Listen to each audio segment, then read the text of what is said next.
Welcome back to another episode of SNEED-CAST Industry Update, our series that keeps you updated with our ever-changing industry. For those of you that have been watching this series for a while now, you know how this goes, but for those of you that are new, welcome. We'll be covering the latest in manufacturing, packaging, coding, sustainability, and much more. I'm your host, Alexa, and today we'll discuss topics ranging from banning forced labor in prisons, to McDonald's not loving the price of meat, to online grocery shopping lacking essential labels, to advocating the safe and legal consumption of THC-infused beverages, to Bimbo Bakeries USA battling it out with the USDA, and finally, a much-needed update on the deadly outbreak at Boar's Head. So, starting off, California and Nevada voters are set to make crucial decisions in an upcoming election regarding the elimination of forced prison labor by amending their state constitution. These proposals aim to remove language that continues the legacy of chattel slavery, echoing practices where prisoners can be compelled to work under threat of punishment. Currently, over 2.2 million prisoners in the U.S. contribute to a multi-billion-dollar prison labor industry. In California, the proposal specifically targets the last remaining involuntary servitude exception in the state constitution. This exception allows inmates to be forced into labor without pay, perpetuating systematic inequities. Similarly, Nevada's proposal focuses on eliminating exceptions for slavery and involuntary servitude as punishment for crime. In states like Colorado, Alabama, and Tennessee, similar amendments have passed, with Colorado's 2018 constitution change setting a precedent. The amendment in Colorado led to a 17% decrease in prison labor participation, highlighting its potential impact. Although constitutional amendments are a step forward, challenges persist, as illustrated by Colorado's experience where incarcerated individuals filed a lawsuit in 2022 over continued forced labor. Advocates like Camus Allen from the Abolish Slavery National Network emphasize the importance of creating constitutional rights previously non-existent for incarcerated individuals. We need to redefine what justice looks like, Allen asserts. Moreover, groups such as the ACLU of Nevada, represented by Chris Peterson, are advocating for fair treatment and compensation for prison labor, pointing out that prisoners earn as little as 14 cents an hour. This change is not just a legal adjustment, it's a moral imperative, says Peterson, highlighting the disparities in wages and the need for improved workers' rights and protections. The potential impact of removing these constitutional exceptions is profound, offering a chance to end what Jamila Land describes as legalized constitutional slavery in California and Nevada.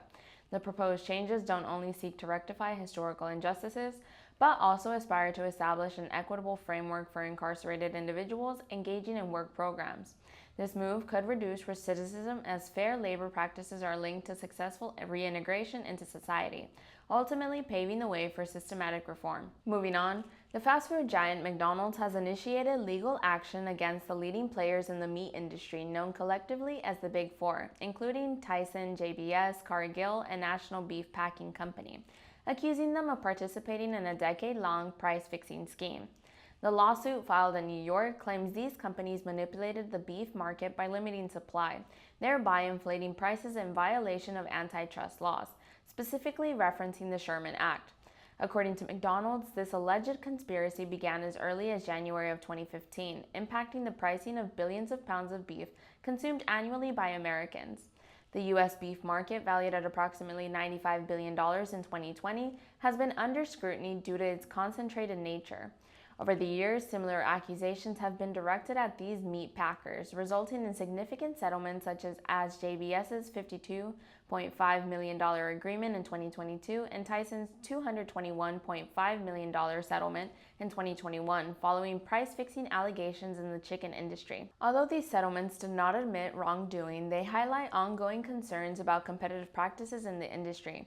The National Cattlemen's Beef Association has warned that such practices could affect the livelihoods of over 700,000 beef producers across the nation. The meat packers have previously argued that bigger market forces such as supply and demand dynamics and pandemic-related disruptions rather than collusion were responsible for price increases. The closure of processing plants during COVID-19 and labor shortages have also been cited as factors. In response to these accusations, National Beef Packing Company released a statement saying, "Our business practices are lawful and in compliance with industry standards. However, McDonald's insists that the controlled market environment where over 80% of U.S. beef production is managed by these four firms facilitates such conspiracies." McDonald's spokesperson noted, "We believe that these actions violate antitrust laws and harm both our business and our customers. This legal action underscores the challenges of ensuring fair market practices within concentrated industries. By seeking a trial by jury, McDonald's aims to address perceived antitrust violations and to safeguard against artificially high prices, which could have broader implications for market dynamics and regulatory oversight. This case may contribute to intensified scrutiny on industry practices and further legal reforms in antitrust enforcement. Industry experts predict that the outcome of this lawsuit could lead to increased regulatory measures affecting the entire meatpacking sector." Moving on, the surge in online grocery shopping has dramatically transformed the way consumers purchase their everyday essentials. This shift has brought a level of convenience previously unimaginable, allowing people to shop from the comfort of their homes and receive deliveries right at their doorstep. However, this convenience comes with its own set of challenges, especially concerning the availability and accessibility of critical food labeling information. A comprehensive study conducted by the Friedman School of Nutrition Science and Policy at Tufts University, which was published in the journal Public Health Nutrition, sheds light on a pressing issue. A staggering 64.9% of online food products do not provide consumers with accessible nutritional information, crucial for making informed dietary choices. Recent analysis have exposed a significant gap in online food labeling practices. Out of 60 food products evaluated from 10 different online retailers, only 35.1% were found to display the FDA-required labels in a manner that was present, accessible, and legible to consumers. This is particularly concerning given that 83.7% of these products prominently featured marketing claims, highlighting a clear disparity between promotional content and essential food information. This discrepancy suggests that while marketing efforts are being prioritized, the provision of critical nutritional information is being overlooked. Sean Cash, a researcher from the Friedman School, points out the regulatory hurdles contributing to this issue. He states, "The way we've regulated in the United States is to put the information on the packaging, but that hasn't carried over to the online spaces very well. Despite efforts such as the FDA's request for more comprehensive digital food labeling information, current legal requirements have not kept pace with the rapid technological advancements in e-commerce. To address these challenges, proposed solutions include federal legislation that would mandate online grocers to display comprehensive food information, ensuring that consumers have all necessary details at their fingertips. Additionally, there is consideration of developing a public database dedicated to nutrition, ingredient, and allergen data, which could serve as a reliable resource for consumers seeking detailed product information. The current regulatory gaps and the proposed changes to address them could significantly impact consumer health and safety." Julia Sharib, a fellow researcher, emphasizes the importance of accessible information, stating, "When consumers can't access that information, retailers run the risk of perpetuating consumers' incorrect understandings about the healthfulness of foods they buy. By improving access to this crucial information, these changes could empower consumers to make more informed dietary choices, ultimately enhancing overall public health outcomes. This is especially important for individuals with specific dietary needs or health concerns, as having accurate and comprehensive nutritional data is essential for managing their diets effectively. As the online grocery market continues to grow, ensuring transparency and accessibility in food labeling will be vital for protecting and promoting consumer health." Moving on, the Coalition for Adult Beverage Alternatives, also known as CABA, a newly formed partnership of hemp beverage manufacturers and alcohol industry stakeholders, is spearheading efforts to promote the safe and legal consumption of hemp-derived Delta-9, also known as THC, beverages.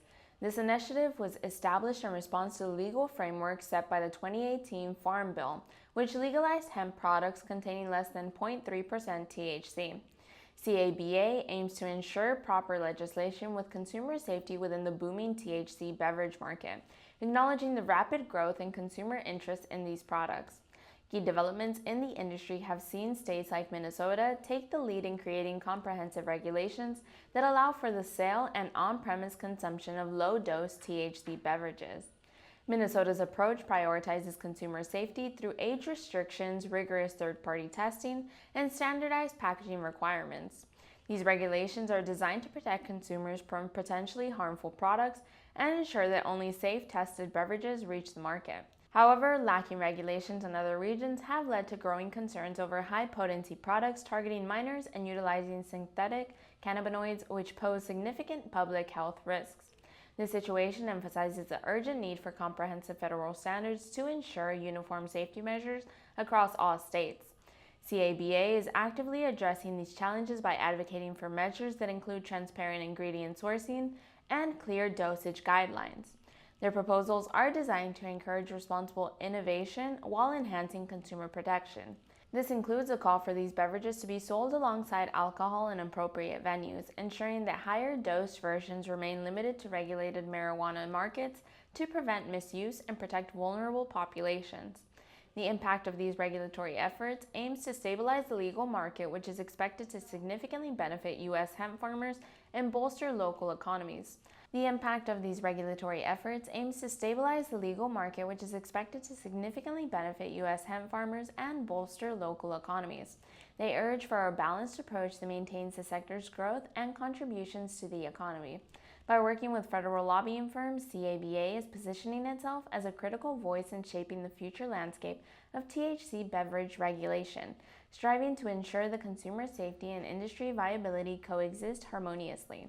Through these efforts, CABA hopes to pave the way for a sustainable and responsible THC beverage market that supports all stakeholders involved. Moving on, Bimbo Bakeries USA, one of the largest commercial baking companies in the U.S. and responsible for brands like Sara Lee and Entenmann's, is currently involved in a notable dispute with the Food and Drug Administration, or the FDA, regarding sesame labeling. The FDA issued a warning in June stating that several of Bimbo's products were misbranded as they listed sesame as an ingredient when it was not present. This follows a 2023 federal mandate that requires foods containing sesame to be clearly labeled to protect consumers with sesame allergies. Bimbo Bakeries responded to the FDA's warning by defending its labeling practices. The company argues that its approach to labeling is protective of sesame allergic consumers, citing the inclusion of sesame in labels as a conservative approach to ensure national uniformity and prevent inadvertent exposures to allergens. Bimbo's stance is that this strategy helps avoid accidental consumption and cross-contamination risks in their production facilities. Despite Bimbo's efforts to ensure safety, food safety advocates have raised concerns that such practices may restrict choices for individuals with food allergies, including over 1.6 million Americans who are allergic to sesame. Sang Poblete, CEO of the nonprofit group FAIR, emphasizes the necessity of accurate food labeling for making safe dietary choices, stating, "We depend on accurate food labeling to feel safe."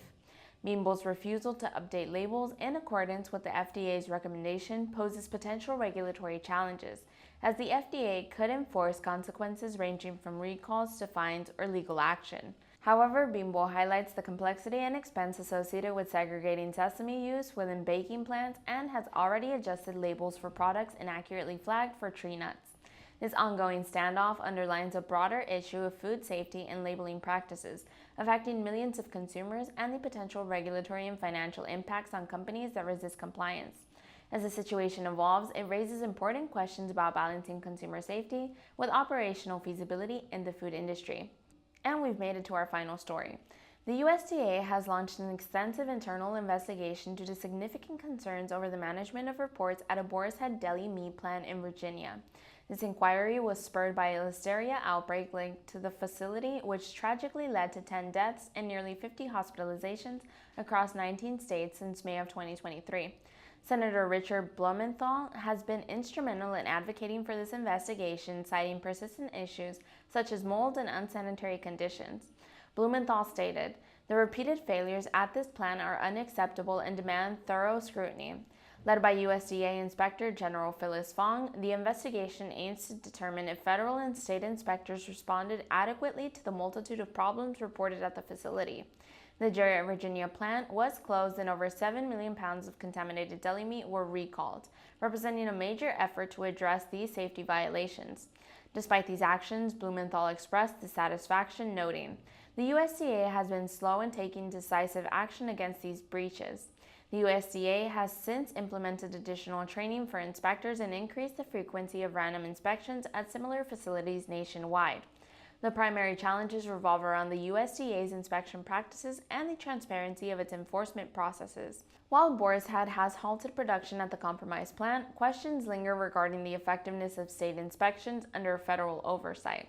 Connecticut Representative Rosa DeLauro joined Blumenthal in urging the Justice Department to evaluate the potential need for criminal charges. Ensuring food safety must be a top priority, and accountability is essential when lapses occur. As part of the solution, the USDA is considering the implementation of a new digital tracking system to streamline inspection data and improve responsiveness. The investigation underscores the critical need for more robust food safety and inspection systems to avert future outbreaks. By analyzing the systematic issues within the USDA's inspection framework, the goal is to bolster the prevention of foodborne illnesses and restore public confidence in food safety standards. This incident highlights the delicate balance between the operational freedom of industries and the safety obligations owed to consumers. As industry experts noted, this case serves as a pivotal moment for food safety regulation, emphasizing the importance of vigilance and swift action. This episode of SNEED-CAST Industry Update is proudly sponsored by our SNEED-Pack adhesives. Whether you need tape that withstands diverse temperatures and work conditions, or an adhesive suitable for overstuffed packages and machine applications, our SNEED-Pack hot melt and acrylic tapes are here to seal the deal. And speaking of sealing the deal, did you know that purchasing a pallet of 2-inch or 3-inch acrylic or hot melt tape allows you to take advantage of our special limited time pricing of $2,599? While we wish we could offer this price indefinitely, it's available only while supplies last. Now that you know, the choice is yours. Like always, stay tuned for our next episode of SNEED-CAST Industry Update, and make sure to like, comment, subscribe, and hit the notification bell down below to stay up to date with all of our great content. Also, let us know what topics you'd like to see us talk about here on the show. We look forward to hearing from you all. Bye, everyone.